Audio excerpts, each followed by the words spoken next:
Carl Jung once hinted that the soul of a woman carries mysteries the world may never fully comprehend. Mysteries that are not written in books, not spoken out loud, and not easily seen. Yet when a woman embodies high spiritual power, the marks of it cannot be hidden.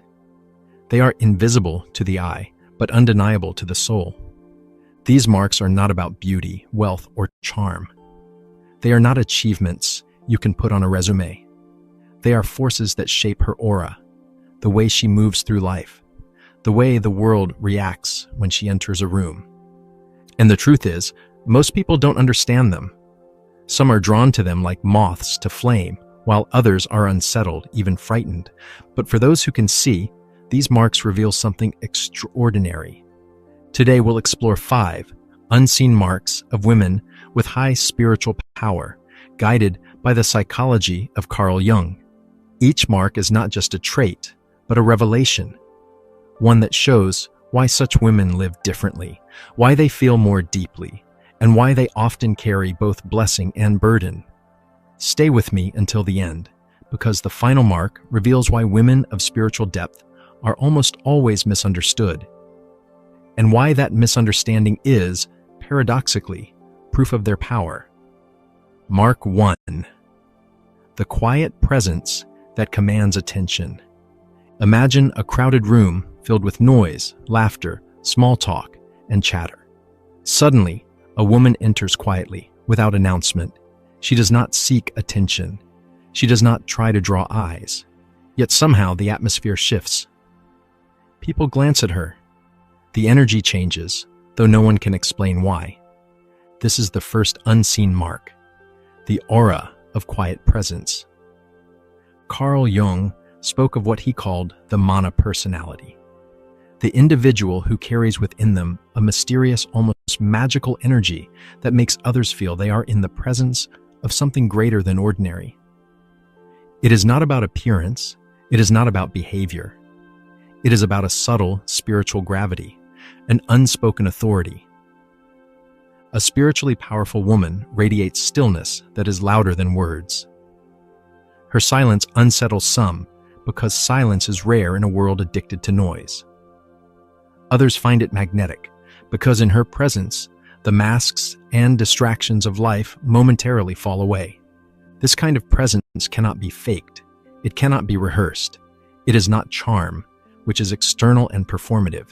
It is the residue of inner battles, won in solitude, of nights spent wrestling with shadows, of strength gathered not from applause, but from surviving storms no one else saw. People cannot always describe why they are drawn to her, but they feel it. They sense she carries something ancient, something timeless. That is the first unseen mark. But Jung would say, presence alone is not enough.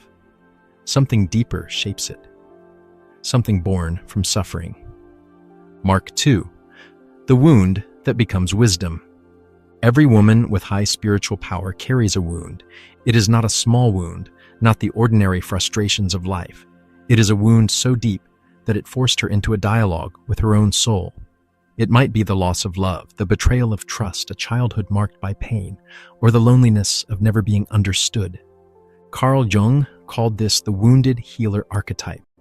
He observed that those who have suffered deeply often develop the capacity to guide, heal, or inspire others, not because they read about suffering in books, but because they lived it. For a spiritually powerful woman, the wound becomes the seed of her wisdom. It is not erased, but transformed. While others spend their lives hiding scars, she integrates hers. Her scars become her shield, her reminder of what she has overcome. And because of this, when she looks into someone else's pain, she does not flinch. She does not judge. She does not offer shallow comfort. Her eyes alone communicate. I have been there. And I survived. This is why people trust her, why they confide in her, why they feel safe even in their brokenness around her. She doesn't speak from theory. She speaks from fire. The wound became wisdom. The pain became power. And this is why her presence has weight. But there is another mark, one that explains why she can see what others miss. Mark 3. The intuition that sees beyond masks. Carl Jung spent his life exploring the unconscious, that vast ocean beneath the surface of human behavior, where motives, fears, and truths are hidden. A spiritually powerful woman is often deeply connected to this realm. Her intuition is not just a feeling, it is vision. It is perception sharpened by silence, by suffering, by sensitivity. She sees beyond appearances. She notices the trembling hand hidden behind the confident smile. She catches the flicker in the eyes that betrays a lie. She hears what is not spoken in conversations, sensing the tension between words. This intuition can feel unsettling to others. People sense she sees them more clearly than they see themselves. Masks crumble around her. Secrets feel heavier. Pretenses collapse. Some are drawn to her because of this. Longing for truth, others retreat, terrified of what she might reveal. But her intuition is not used to wound. It is not a weapon. It is a light, a mirror. She does not seek to expose in cruelty, but to reveal in order to heal. Jung once wrote, "The meeting of two personalities is like the contact of two chemical substances. If there is any reaction, both are transformed." When you meet a woman with such intuition, you cannot leave unchanged. Whether you welcome it or resist it, you will feel transformed. But this gift of vision comes with a price, the need for solitude. Mark 4, the relationship with solitude.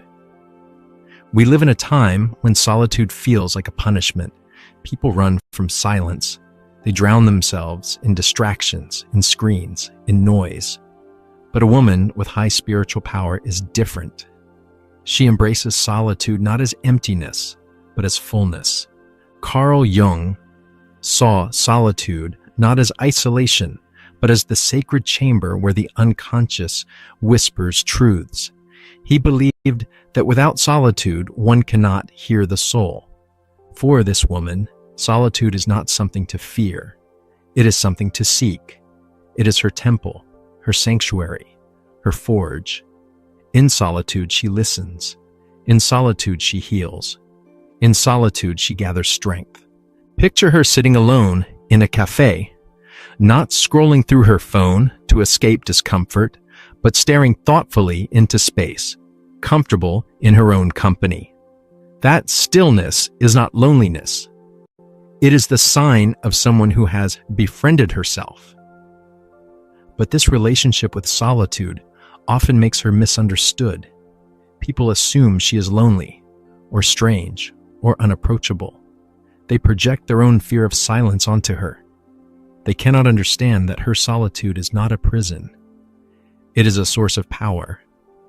And yet, to embrace solitude means she has also embraced something most people avoid at all costs, the confrontation with darkness. Mark 5. The courage to face darkness. Carl Jung said, "One does not become enlightened by imagining figures of light, but by making the darkness conscious." A spiritually powerful woman has walked through her own shadows. She has faced the inner demons that most people deny, repress, or bury. She has confronted the fear, the rage, the despair, and the chaos within herself. This confrontation is not glamorous. It is terrifying.